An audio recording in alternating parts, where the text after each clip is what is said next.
Hello students, good evening. स्वागत है आप सभी का हमारे यूट्यूब चैनल पैड स्टडीज में। पैड का मतलब है practice, access and deliver. Hope आप सभी अच्छे होंगे और अपना फाइनल एग्जामिनेशन की तैयारी में जुड़ गए होंगे। तो आज हम अपने वीडियो में आज बताएंगे आपको reaching the age of adolescence. Class 8 का एक बहुत ही इंपॉर्टेंट चैप्टर है जिसके बारे में आज हम लोग पूरा डिटेल में करेंगे। तो चलिए स्टार्ट करते हैं। Reaching the age of adolescence. Adolescence का मतलब होता है ये एक बॉयज एंड गर्ल्स का पीरियड का बहुत ही इंपॉर्टेंट फेज होता है। जब बच्चा जो है वो बचपन अवस्था से किशोरावस्था की ओर बढ़ता है, यानी from a child reaches from the age of childhood to the adulthood, और वो यंग हो जाता है, किशोरावस्था में चला जाता है और वो जवान बन जाता है। एक तरह से 18 साल की उम्र में पहुंचेगा तो एडल्ट बन जाएगा। तो ये बीच की जो कड़ी है, बचपन अवस्था से वो निकल करके वो अपनी एज में जाता है, एडोलेसेंस पीरियड में जाता है, चाइल्डहुड से एडल्टहुड की तरफ जाता है, उसी को हम लोग एडोलेसेंस कहते हैं। अगर बायोलॉजिकल भाषा में हम लोग कहें तो इसको डिफाइन किया गया है कि the period of life, adolescence is the period of life when the body undergoes changes leading to reproductive maturity is called adolescence। यानी जीवन का वो अवस्था जिसमें व्यक्ति के लाइफ में परिवर्तन होता है, चेंज होता है और वह रिप्रोडक्टिव मैच्योरिटी को प्राप्त करता है और रिप्रोडक्शन करने लायक हो जाता है। उस स्टेज को हम लोग एडोलेसेंस कहते हैं। It is a transition period, कहते हैं चेंज होता है occurring between childhood and adulthood. जैसा हमने पहले ही बताया कि चाइल्डहुड से एडल्टहुड की तरफ मूव करने की अवस्था होती है, ट्रांजिशन फेज होता है। Adolescence begins earlier in girls than boys. कह रहा है कि लड़कियों में जो एडोलेसेंस की अवस्था होती है, जो किशोरावस्था होता है, टीनेजर्स की जो एक पीरियड होती है, वो जल्दी शुरू होता है लड़कों की तुलना में। In girls it begins around the age of 10 to 12 years. अगर हम लोग इंडियन कल्चर की बात करें, इंडियन इन्वायरमेंट की अगर हम बात करें, भारतीय परिवेश में, तो लड़कियों में ये 10 से 12 वर्ष की अवस्था में शुरू हो जाता है and last up to 18 to 19 years of age, while in boys it starts at the age of 12 to 14 years, 2 साल बाद से शुरू होता है एंड लास्ट अप टू 18 और 19 ईयर्स ऑफ द एज चलता है। यानी 10 से लेकर के लगभग 18 साल की जो अवस्था होती है, ये एडोलेसेंस का पीरियड होता है। The adolescence period usually covers the teen period, उसको हम लोग teen period बोलते हैं।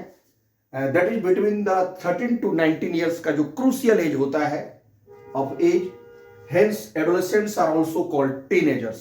इसलिए adolescents को हम लोग किशोरावस्था, teenagers का स्टेज भी बोलते हैं। और इस स्टेज में स्टूडेंट को बहुत ही एनर्जेटिक फील करते हैं और अगर वो अपने एनर्जी का कंस्ट्रक्टिव वे में, फ्रूटफुल वे में यूज करते हैं, एक अच्छे काम में उपयोग करते हैं, तो they can achieve maximum, they can achieve much more. तो वो बोलता है at 13 to 19 years of age, hence adolescence are called teenagers. उसके बाद है प्यूबर्टी। प्यूबर्टी क्या है?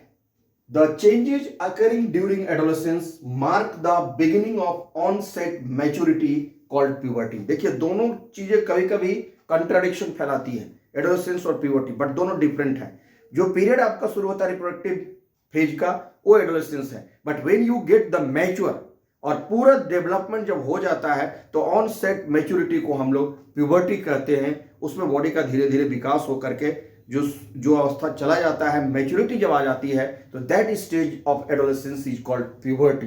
तो डिफरेंट है। व्हेन ऑन सेट डेवलपमेंट आपका रिप्रोडक्शन तो 12 साल, 13 साल, 14 साल की अवस्था में भी हो जाएगा, लेकिन मैच्योरिटी 18 साल आने के बाद ही आता है। रिप्रोडक्टिव मैच्योरिटी होने पर प्यूबर्टी स्टेज होता है। तो प्यूबर्टी उसको हम लोग बोलते हैं the changes occurring during adolescence mark the beginning of onset maturity is called puberty. The most important change which marks puberty is that boys and girls become capable of reproduction. तो maturity हो जाता है तो they can reproduce, boys and girls. तो maturity ये भी आता है, प्यूबर्टी में ये भी होता है। और चेंजेज एट प्यूबर्टी, आपके एनसीईआरटी बुक में बहुत सारी चीजें दी गई है, तो उसके आधार पर हम लोग प्यूबर्टी के दौरान बहुत सारा परिवर्तन होता है, बहुत सारा बॉडी के अंदर, बॉयज और गर्ल्स के बॉडी के अंदर चेंजेज होता है। परिवर्तन आता है उसको एक एक करके हम लोग देखेंगे। तो सबसे पहले इंक्रीज इन हाइट होता है। लंबाई जो है, शरीर की ऊंचाई जो है वो बढ़ने लगती है, क्योंकि हाथ पैर की हड्डियां जो है वो इलोंगेट करने लगती हैं और हाइट अचानक से धीरे धीरे बढ़ने लगता है, ग्रोथ होता है। पहले एडोलेसेंस पीरियड में शुरुआत में लड़कों की आयु जो है वो की तुलना में लड़कियों का तेज बढ़ता है। तो वो हम लोग आगे चल के भी देखेंगे हाइट कैसे बढ़ेगा। तो इंक्रीज इन हाइट होगा, सडन इंक्रीज इन हाइट, अचानक से ऊंचाई बढ़ने लगेगी। Bones of the arms and legs elongate करता है, इसीलिए हाइट बढ़ता है। Initially growth in girls is faster as compare to that of boys, but both achieve their maximum height at the age of 18 years.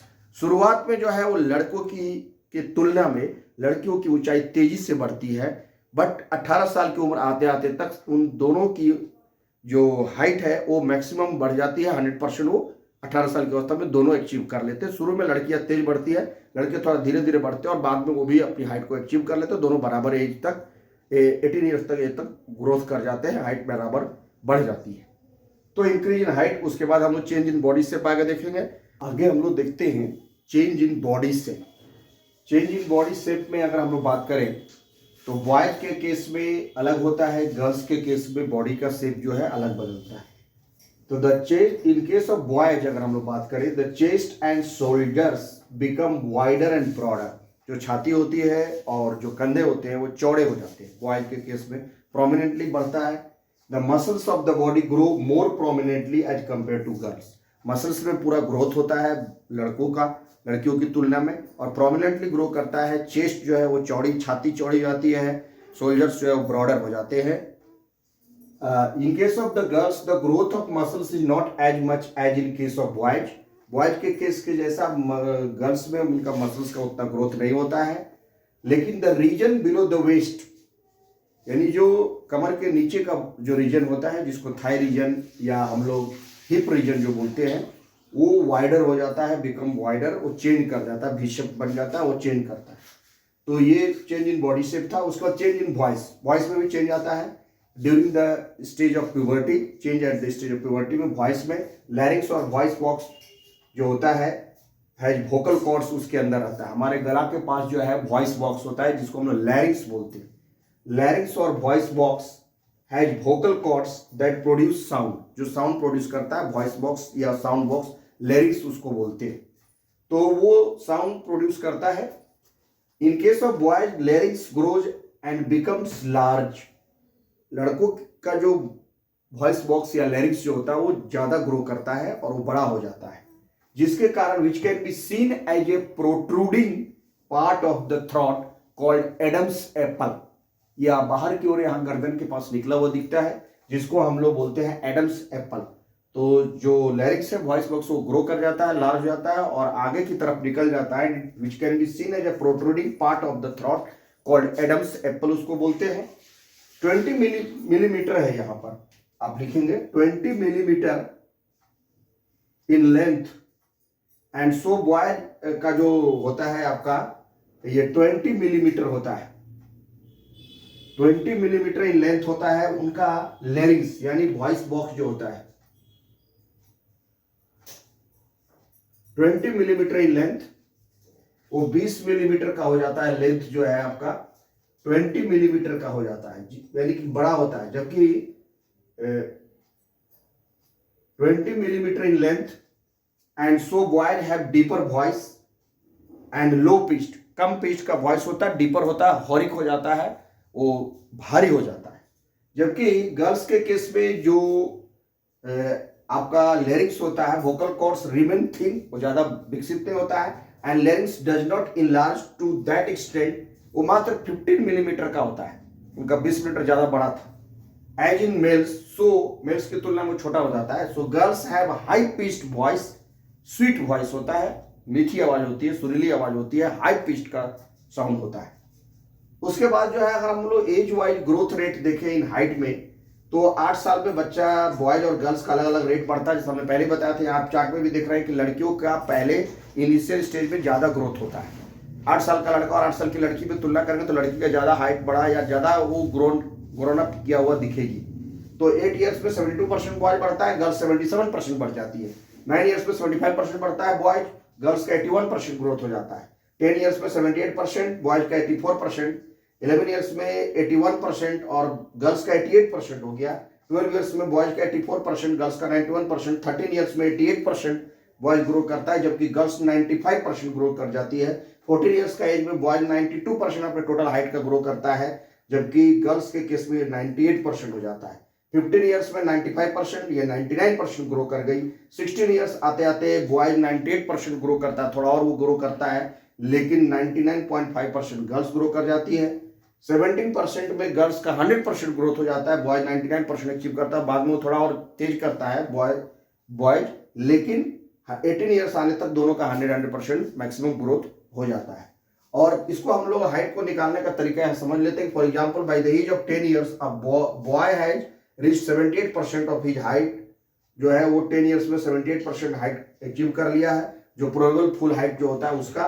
While the girl has reached 84% of her probable full height, तो 10 साल में वो 84% विकसित कर जाती है, लड़का 78% ही growth करता है, 6% उसका ज्यादा ग्रोथ हो रहा है। तो फुल हाइट निकालने का तरीका यह है कि प्रेजेंट हाइट को आप लिखिए और उस प्रेजेंट हाइट में percentage of full height at this stage कितना हुआ है वो हम लोग निकालते हैं, और इंटू 100 कर देने पर उसका मैक्सिमम हाइट कितना होगा ये निकल जाएगा। For example, let us consider the case of a boy who is 9 years old. अगर 9 साल का लड़का जो है 120 सेंटीमीटर लंबा है, तो 18 ईयर्स आते आते उसका कितना ग्रोथ होगा हाइट ये पता चल जाएगा।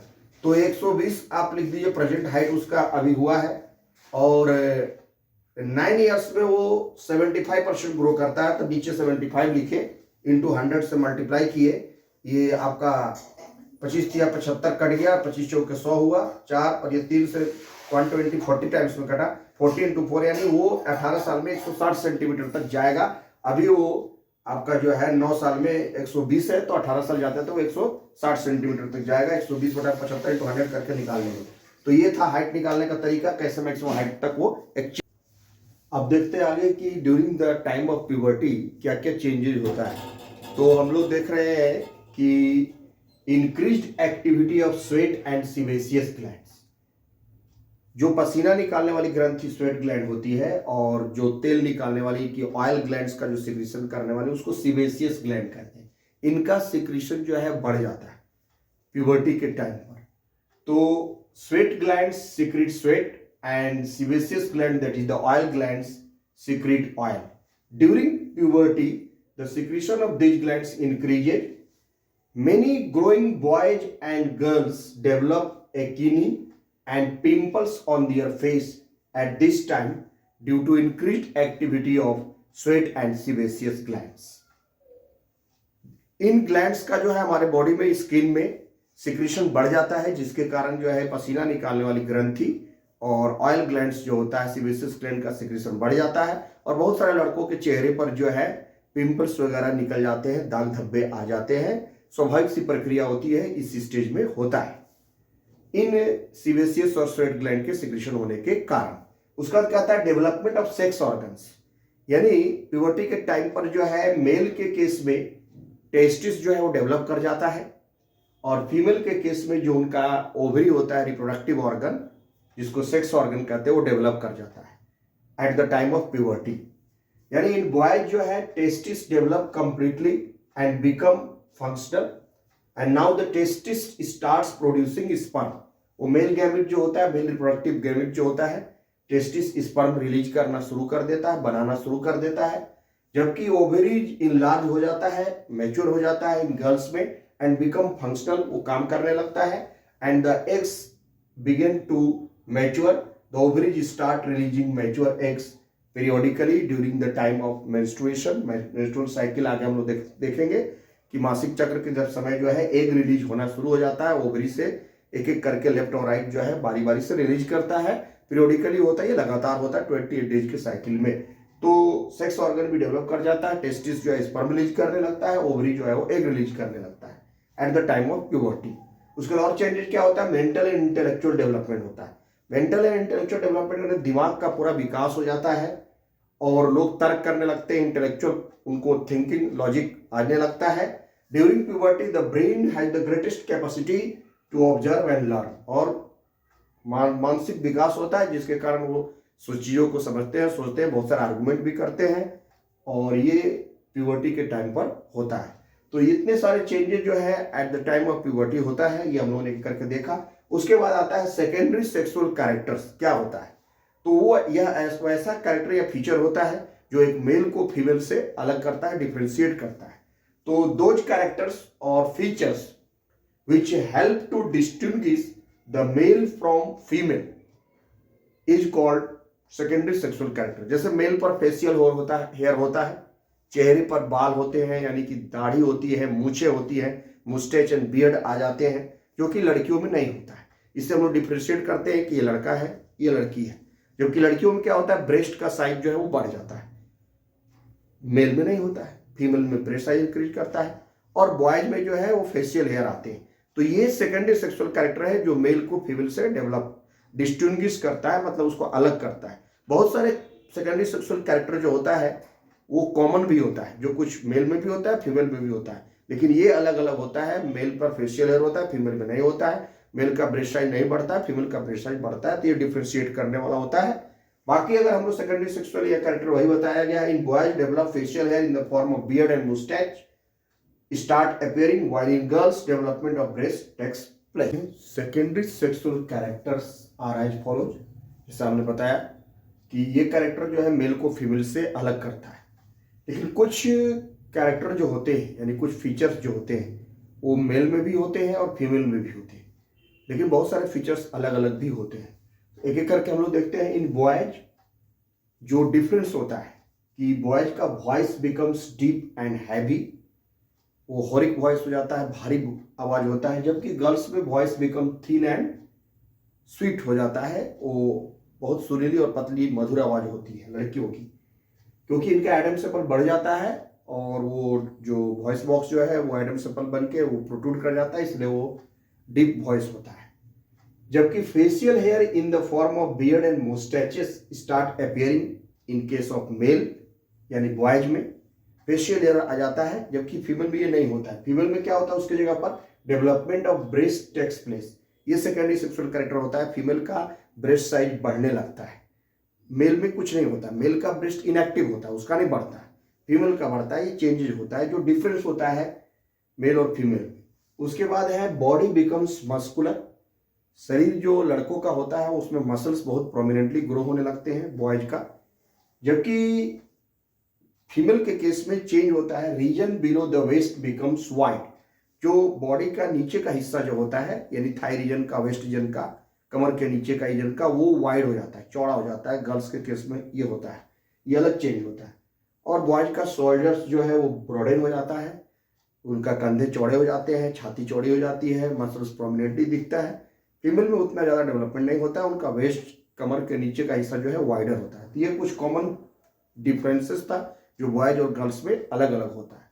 उसके बाद अगर हम लोग बात करें, कुछ कॉमन चीजें होती हैं जो लड़कियों में भी होता है, लड़कों में भी होता है, बॉयज और गर्ल्स में कॉमन होता हुआ है। Hair start growing under the arms.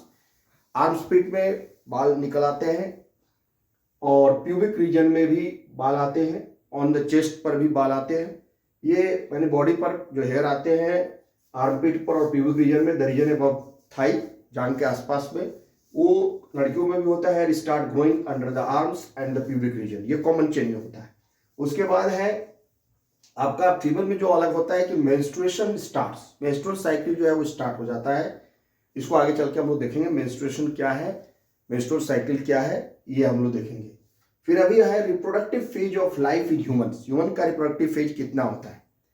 अगर हम लोग बात करें तो मेल के केस में ये होल लाइफ होता है, फीमेल का एक सर्टेन एज के बाद बंद हो जाता है, रिप्रोडक्टिव लाइफ जो है समाप्त हो जाता है।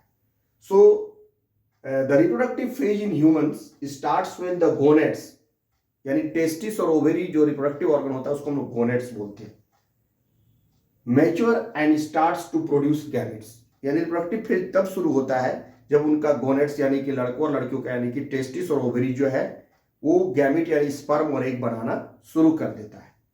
तो वहीं लिखा हुआ है कि testis in males and ovaries in females mature and start to produce gametes, that is sperm and egg, then the reproductive phase of life starts. अब इन मेल में the capacity to produce gametes, in males the capacity to produce gametes and sperm starts from puberty, 12 से 14 साल की अवस्था में start हो जाता है and last from life time, last for life time इसको कीजिए, लास्ट फॉर लाइफ टाइम यानी कि जीवन भर चलता है लगभग, अगर वो स्वस्थ है, last for life time, much longer period as compare to females, female की तुलना में बहुत लंबा पीरियड होता है मेल का, और वो प्यूबर्टी से लेकर के होल लाइफ तक चलता है, यानी स्पर्म प्रोड्यूस करने का काम जो है वो प्यूबर्टी से यानी 12 से 14 साल की अवस्था से लेकर के लाइफ टाइम तक होता है। But in case of females the reproductive phase of life begins at puberty 10 to 12 years of age and generally lasts till the age of approximately 45 to 50 years के बाद वो समाप्त हो जाता है, 45 से 50 साल तक ही रहता है। रिप्रोडक्टिव फेज ऑफ लाइफ 10 से 12 साल से लेकर 45 से 50 साल तक है। अब जो सबसे इंपॉर्टेंट बात था वो है मेंस्ट्रुएशन, तो इसको हम लोग थोड़ा देख लेते हैं। इसमें क्या है कि द वॉल ऑफ यूटरस, इसको पहले डिफाइन किया गया है, get thicken to receive the fertilised egg that is called zygote. आपको पता है कि the fusion of sperm and egg यानी मेल गैमेट और फीमेल गैमेट के फ्यूजन से जाइगोट बनता है जिसको हम लोग फर्टिलाइज्ड एग बोलते हैं। अगर फर्टिलाइजेशन का प्रोसेस हो गया तो मेंस्ट्रुअल साइकिल स्टॉप कर जाएगा, और अगर फर्टिलाइजेशन का प्रोसेस कंप्लीट नहीं हुआ, जाइगोट नहीं बना, फर्टिलाइज्ड एग को ही जाइगोट बोलते हैं, अगर वो नहीं बना तो मेंस्ट्रुअल साइकिल फिर से दोबारा चलते रहेगा, वो साइक्लिक प्रोसेस कंटिन्यू करेगा फीमेल के केस में। तो यही बोल रहा है the wall of uterus get thicken to receive the fertilised egg, uterus की दीवार जो है मोटी हो जाती है, उसमें ब्लड भर जाता है वो फर्टिलाइज्ड एग को रिसीव करने के लिए। The fertilised egg that is the zygote begins to develop, uterus के अंदर वो ग्रो करता है एंड रिजल्ट। चलिए नेक्स्ट जो है हम लोग, जैसे मेंस्ट्रुएशन हमने आपको बताया, मेंस्ट्रुएशन को और अच्छी तरह से डिफाइन करके हम लोग समझ सकते हैं। यहाँ जिसे आप देख रहे हैं कि डिस्पीरियोडिक शेडिंग, ये लगातार होने वाली प्रक्रिया है, इसलिए इसको साइक्लिक प्रोसेस बोलते हैं। हर 28 दिन के बाद ये रिपीट होता है, फीमेल के केस में होता है menstrual cycle.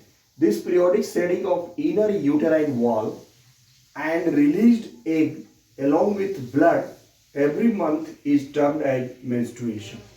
This continues for 3 to 5 days, 3 से 5 दिन तक मेंस्ट्रुअल साइकिल, ब्लीडिंग पीरियड जो फीमेल में होता है वो चलता है, and the new cycle begin again, और नया साइकिल फिर से पुनः चलता है। फिर 28 दिन के बाद फिर साइक्लिक प्रोसेस होता है, जाइगोट नहीं बनता है तो फिर से वो प्रक्रिया शुरू होती है। अगर जाइगोट बन जाता है तो मेंस्ट्रुअल साइकिल रुक जाता है। When the fertilised egg is fertilised, zygote is formed, then it starts receiving the zygote and the development of zygote takes place inside the uterus. The inner lining and breaking of the uterine wall does not take place and menstruation does not start. So the pregnancy start, वो pregnancy शुरू हो जाता है और menstruation cycle फिर नहीं शुरू होता है। तो मेंस्ट्रुअल का रुकना, साइकिल का रुकना मतलब प्रेगनेंसी शुरू करने का एक पहचान भी, एक साइन भी है। इसको अगर हम लोग थोड़ा सा समझे तो जैसे मान लीजिए कि अगर आप रिप्रोडक्टिव सिस्टम में देखे होंगे कि फीमेल रिप्रोडक्टिव सिस्टम में जो 2 ओवरीज है, ये ओवरी जो है ये आपका एक बनाता है, कोई भी एक ओवरी जो है मेंस्ट्रुअल साइकिल में कहता है पीरियोडिकली एक बनाता है, 14 डेज में बनाता है, जिसको ओव्यूलेशन बोलते हैं। 14 दिन में मिड ऑफ द साइकिल में एग रिलीज होता है। अगर ये ओवरी से एग रिलीज होकर यहाँ ओविडक्ट में फैलोपियन ट्यूब में आ जाता है और यहीं पर जो है स्पर्म इधर से जाने के बाद जो है ये फर्टिलाइज करके जाइगोट बनाता है।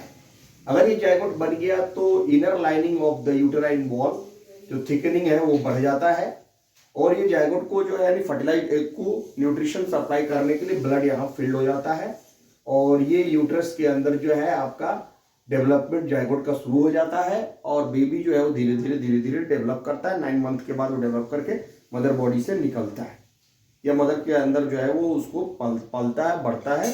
ये यूट्रस के अंदर न्यूट्रिशन भी वो लेता है और वो सारा प्रोसेस चलता है जो आप पढ़े हैं आगे जो है। ये इस तरह से रिप्रोडक्शन में बताया गया था कि ये जो है यहाँ पर जो है आपका ये यूट्रस के अंदर जो है बेबी का डेवलपमेंट होता है यहाँ पर। तो अगर ये नहीं हुआ, if the fertilisation does not takes place and the zygote does not form, then ये एग जो है यहाँ से रिलीज होके नीचे आता है, और ये जो यूट्रस का वॉल जो है, दीवार जो है, थिकनिंग ऑफ द यूट्रस जो है ये शेड कर जाता है, यानी टूट जाता है, ब्रेक कर जाता है। inner uterine wall and released egg also come out along with the vaginal flow या menstrual flow होता है, bleeding होता है, and menstrual cycle then starts and it continued for 3 to 5 days and again cycle begin. ये प्रक्रिया होती है और ये चलते रहता है लगातार। और अगर यहाँ जायगोट बन गया तो ये मेंस्ट्रुअल साइकिल, ये ब्लड जो यहाँ इनर लाइनिंग ऑफ थिकनिंग जो हुआ था वो उसको न्यूट्रिशन देने में चला जाएगा, उसको भोजन कराएगा, उसको डेवलप कराएगा और फिर मेंस्ट्रुअल साइकिल ये ब्रेक नहीं करेगा, मेंस्ट्रुएशन चालू नहीं होगा।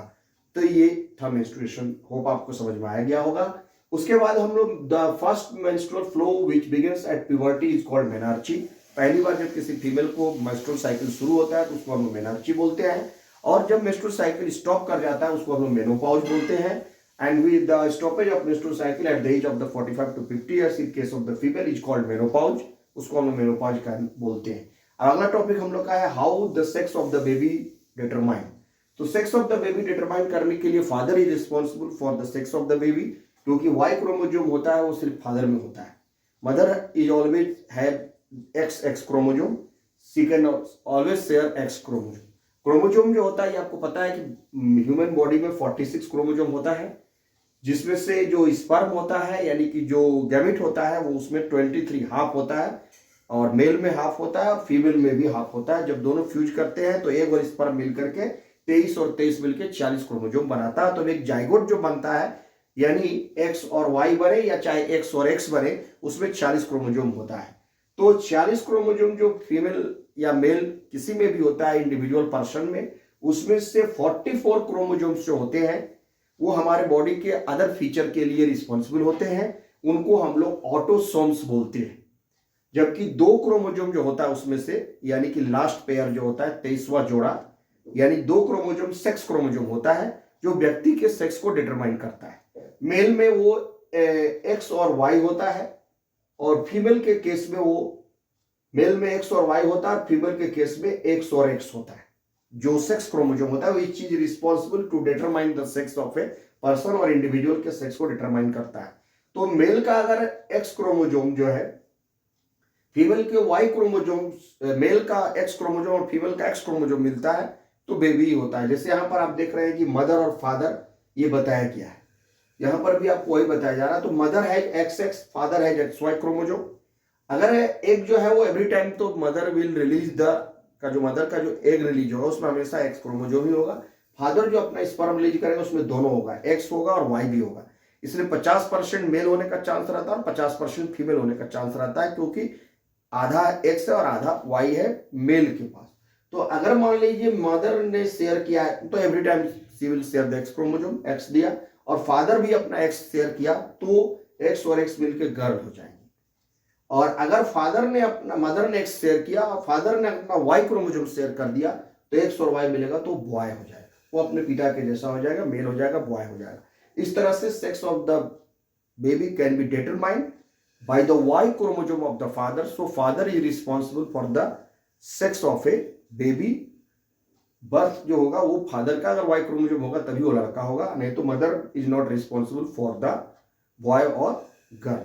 आइदर बॉय या गर्ल होगा, ये माँ के ऊपर नहीं है, क्योंकि उसके पास एवरी टाइम वो होमोजाइगस है X और X है, हेटेरोजाइगस फादर डिफरेंट है X और Y है, इसलिए उसका Y क्रोमोजोम अगर शेयर होगा तभी जो है वो लड़का होगा, नहीं तो वो लड़की होगी। तो ये हो गया सेक्स डिटरमिनेशन इन ह्यूमन, कैसे डिटरमाइन करते हैं। उसके बाद हम लोग को एंडोक्राइन ग्लैंड पढ़ना है। एंडोक्राइन ग्लैंड क्या होता है? Endocrine gland are also called ductless gland because they do not carry any duct और ट्यूब या पाइप, किसी तरह का इनमें नहीं होता है। ये अपना सिक्रीशन सीधे ब्लड में छोड़ते हैं, that's why they are called ductless gland, यानी नालिका विहीन ग्रंथियां, इसमें कोई नली कोई नहीं होता है। और एक्सोक्राइन ग्लैंड जो हमारा होता है स्टमक वगैरह है और बाकी जो है आपका लीवर वगैरह है, वो अपना एक ट्यूब के जरिए अपना सिक्रीशन छोड़ता है, ये सीधे ब्लड में अपना सिक्रीशन डालता है, कोई पाइप वगैरह कोई ट्यूब नहीं रखता है, इसलिए डक्टलेस ग्लैंड भी बोलते हैं एंडोक्राइन ग्लैंड्स को। And the glands which secrete their secretion directly into the blood stream और blood are called endocrine glands और डक्टलेस ग्लैंड इनको बोलते हैं। Endocrine glands secrete their secretion called hormones, उनको हार्मोन्स वो सीक्रेट करती है। हार्मोन्स जो होता है वो एंडोक्राइन ग्लैंड से रिलीज होता है होने वाला सब्सटेंस है। So hormones are the chemical substance which travel through blood to reach the target site और ऑर्गन। हार्मोन जो है वो इंडोक्राइन ग्लैंड का सीक्रेट किया हुआ केमिकल सब्सटेंस होता है जो कि सीधे ब्लड के जरिए बॉडी के टारगेट साइट पर जाता है ना। वो अगर ब्रेन निकालता है वो कहीं दूसरे जगह रिलीज करता है और जाकर के टारगेट को यानी कि पर्टिकुलर ऑर्गन को हिट करता है और उसमें वो चेंजेस लाता है, तो उसको हम लोग हार्मोन बोलते हैं। Hormones are the chemical substance which travel through the blood, वो डायरेक्टली ब्लड में डालेगा तो ब्लड के जरिए ट्रेवल करता है and hit to the target site, और टारगेट ऑर्गन को वो हिट करता है और उसको वो चेंजेस लाता है, उसमें वो डेवलपमेंट करता है जिसके लिए वो रिस्पॉन्सिबल होता है। उसके बाद अगर हम लोग इंडोक्राइन ग्लैंड की बात करें तो हमारे बॉडी में अभी आपके स्टेज में 5-6 इंडोक्राइन ग्लैंड पढ़ना है, जिसमें सबसे पहले पिट्यूटरी ग्लैंड है जो कि ब्रेन के पास होता है। हमारे ब्रेन में पिट्यूटरी ग्लैंड होता है, then that gland is called the master gland. उसको हम लोग मास्टर ग्लैंड कहते हैं because it controls the other gland, दूसरे ग्लैंड को ये कंट्रोल करता है, इसलिए पिट्यूटरी ग्लैंड को हम लोग मास्टर ग्लैंड कहते हैं जो ब्रेन में प्रेजेंट है। उसके बाद हम लोग नीचे आते हैं, गला के पास हमारा जो है वो है थ्रोट के पास या नेक रीजन में जो है वो थायराइड ग्लैंड होता है। उसके बाद है आपका नीचे किडनी के जस्ट ऊपर जो है वो एड्रिनल ग्लैंड होता है, और उसके बाद पैनक्रियाज है जो कि स्टमक के बिलो है, नीचे है पैनक्रियाज, और उसके बाद जो है आपका टेस्टिस और ओवरी। तो ये कुल मिला के 6 ग्लैंड जो है आपको पढ़ना है इंडोक्राइन ग्लैंड में। तो pituitary gland is called the master gland. Pituitary gland growth hormone निकालता है जो बॉडी में ग्रोथ करवाता है। Name of glands, hormones and functions and disorders. अब हम लोग देखते हैं कि जो इंडोक्राइन ग्लैंड्स है वो कौन कौन हार्मोन रिलीज करता है। तो सबसे पहले पिट्यूटरी ग्लैंड है। पिट्यूटरी ग्लैंड जो है वो उसको हम लोग मास्टर ग्लैंड बोलते हैं, जो ब्रेन में पाया जाता है। ये ग्रोथ हार्मोन निकालता है which is required for the normal growth of a person. शरीर का विकास करने में मदद करता है और ग्रोथ को ये रेगुलेट करता है। ग्रोथ हार्मोन रिलीज किया जाता है पिट्यूटरी ग्लैंड के जरिए। उसके बाद है थायराइड ग्लैंड जो नेक रीजन में होता है। थायराइड ग्लैंड जो होता है वो इंपॉर्टेंट हार्मोन निकालता है जिसका नाम है थायरॉक्सिन हार्मोन। थायरॉक्सिन हार्मोन क्या करता है? It regulates the growth and metabolism of the body. बहुत ही इंपॉर्टेंट हार्मोन होता है जो शरीर के मेटाबॉलिक प्रोसेस को, कार्बोहाइड्रेट, फैट और प्रोटीन मेटाबॉलिज्म को कंट्रोल करता है। यानी जो हमारे शरीर का मेन इंपॉर्टेंट काम जो होता है इसको ये नियंत्रित करता है, रेगुलेट करता है, growth and metabolism of the body. Helps in the development of brain and nervous system. दिमाग को विकसित करता है, नर्वस सिस्टम को विकसित करता है। And it also responsible for metamorphosis. Metamorphosis के लिए ये जिम्मेवार है। The drastic changes from larva to adult is called metamorphosis. ये आपने पढ़ा होगा। इंसेक्ट में भी जो हार्मोन थायरॉक्सिन हार्मोन निकलता है जिसको हम लोग इंसेक्ट हार्मोन कहते हैं, वो भी थायरॉक्सिन हार्मोन होता है और वो मेटामॉर्फोसिस को रेगुलेट करता है, नियंत्रित करता है। तो ये थायराइड ग्लैंड का काम है। थायराइड ग्लैंड की कमी से ग्वाइटर नाम का बीमारी हो जाता है। डिफिशियंसी ऑफ आयोडीन, आयोडीन युक्त नमक इसीलिए आदमी को खाने की सलाह दी जाती है अपने भोजन में, और आयोडीन की कमी से ग्वाइटर बीमारी होता है और जिसके कारण थायराइड ग्लैंड प्रॉपर तरीके से ग्रोथ नहीं करता है।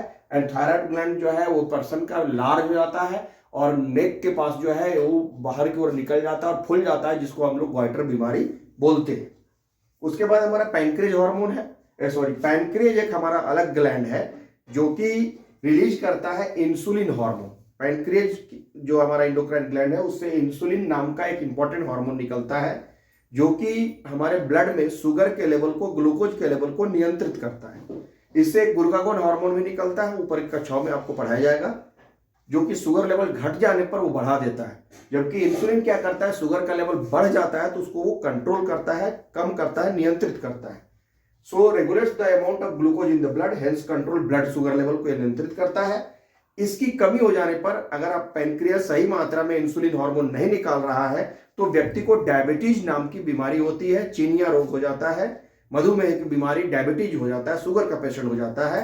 और लैक ऑफ इंसुलिन के कारण जो है ड्यू टू डायबिटीज होता है एंड शुगर लेवल उसका बढ़ते जाता है और यूरिन में एक्स्ट्रा ग्लूकोज रिलीज होता है, जिसके कारण बहुत वीक हो जाता है, कमजोर हो जाता है और ये बहुत ही घातक व्यक्ति को धीरे धीरे कमजोर करता है। ये बीमारी होता है डायबिटीज। उसके बाद है एड्रिनल ग्लैंड जो किडनी के ऊपर होता है, इसलिए इसको सुप्रारीनल ग्लैंड भी कहते हैं। एड्रिनल ग्लैंड का काम है, इसको हम लोग इमरजेंसी ग्लैंड भी कहते हैं। ये इमरजेंसी के टाइम में इमरजेंसी हार्मोन निकालता है जिसका नाम है एड्रिनलिन। एड्रिनलिन जो है वो इमरजेंसी हार्मोन है। जब व्यक्ति कभी गुस्सा में होता है, बहुत क्रोधित होता है, तो एड्रिनल ग्लैंड जो है एड्रिनलिन का ज्यादा सेक्रेशन करता है। जब कभी हम स्ट्रेस में होते हैं, एम्बैरेस सिचुएशन में होते हैं, बहुत दुखद घटनाएं होती हैं या बहुत तरह का हमारे पास कोई इमरजेंसी रहता है, तो उस समय ये एड्रेनलिन ग्लैंड जो है वो बॉडी से रिलीज होता है। एड्रिनल ग्लैंड के द्वारा एड्रेनलिन हार्मोन रिलीज होता है।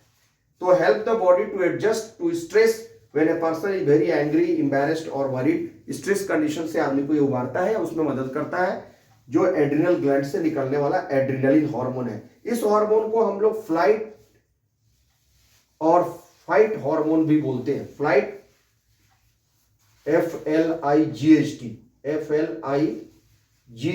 फ्लाइट और फाइट हार्मोन भी कहते हैं। जैसे मान लीजिए कोई व्यक्ति के अंदर जो है वो एक कहीं जा रहा है और बहुत अचानक से फ्यूरियस डॉग जो है, बहुत ज्यादा जो है वो डरावना या बहुत तरह से कुत्ता जो है वो दौड़ा देता है, तो आदमी उसको उसके तरफ आ रहा है, तो आदमी के अंदर जो है अचानक से ब्लड का सिक्रेशन जो है वो बहुत तेजी से उसके अंदर दौड़ने लगता है। एड्रिनल ग्लैंड जो एड्रेनलिन निकालता है, जिसके कारण वो व्यक्ति उस सिचुएशन से उबरने के लिए या तो भागता है या फिर उस कुत्ते से लड़ाई करता है, उस सिचुएशन का वो डट करके मुकाबला करता है। तो इसीलिए या तो लड़ो या उड़ो, गायब हो जाओ। फाइट और फ्लाइट हार्मोन उसको हम लोग बोलते हैं, या उस सिचुएशन को हैंडल करता है एड्रिनल ग्लैंड के द्वारा रिलीज किए जा रहे एड्रेनलिन हार्मोन के जरिए। तो ये एड्रिनल ग्लैंड इमरजेंसी के समय रिलीज करता है इमरजेंसी हार्मोन एड्रेनलिन। उसके बाद हमारा टेस्टिस है। टेस्टिस रिलीज करता है एक हार्मोन जिसका नाम है टेस्टोस्टेरोन, और ओवरी रिलीज करता है एस्ट्रोजन हार्मोन। ये सेकेंडरी सेक्सुअल कैरेक्टर को कंट्रोल करता है। टेस्टोस्टेरोन जो है वो टेस्टिस को स्पर्म रिलीज करने में मदद करता है। साथ ही साथ जो सेकेंडरी सेक्सुअल कैरेक्टर है, मुस्टैच, बियर्ड वगैरह आना और जो भी बॉडी में चेंजेस होते हैं वो हार्मोनल चेंज वो टेस्टिस से रिलीज होने वाला टेस्टोस्टेरोन हार्मोन ही लाता है। और ओवरी से जो एस्ट्रोजन हार्मोन और प्रोजेस्टेरॉन हार्मोन रिलीज होता है, एक प्रोजेस्टेरॉन भी निकलता है, प्रोजेस्टेरॉन। तो एस्ट्रोजन जो है सेकेंडरी सेक्सुअल कैरेक्टर और फीमेल में चेंजेस होने वाले को रिलीज करता है, उसको रेगुलेट करता है। और एस्ट्रोजन हार्मोन जो आफ्टर प्रेगनेंसी जो चेंजेस होते हैं, प्रोजेस्टेरॉन उसको कंट्रोल करता है, मिल्क फीडिंग कराने के लिए, ब्रेस्ट से दूध वगैरह आना है, जो भी बात का कंडीशन है प्रेगनेंसी के बाद का कंडीशन को वो कंट्रोल करता है। और एस्ट्रोजन जो है सेकेंडरी सेक्सुअल कैरेक्टर और बाकी वो एग बनाना और ओवरी को मैच्योर कराना, ये सब काम जो है एस्ट्रोजन हार्मोन करता है। इसके बाद जो है एडोलेसेंस को क्या डाइट चाहिए, वो छोटा सा टॉपिक है, वो आप देख लेंगे। और बाकी डूज एंड नॉट डूज और ड्रग्स एब्यूज का थोड़ा सा पोर्शन है, ज़्यादा इसको जोड़ेंगे तो वीडियो और बहुत लंबा हो जाएगा। इसलिए थैंक यू फॉर वॉचिंग। और अगर आपने अभी तक हमारा चैनल को सब्सक्राइब नहीं किया है तो उसको सब्सक्राइब कीजिए, ताकि आपको इन्फॉर्मेशन हमेशा मिलते रहे और भी ज़्यादा इन्फॉर्मेटिव वीडियो मिलता रहे। सो मिलते हैं अगले वीडियो में। Till then good bye.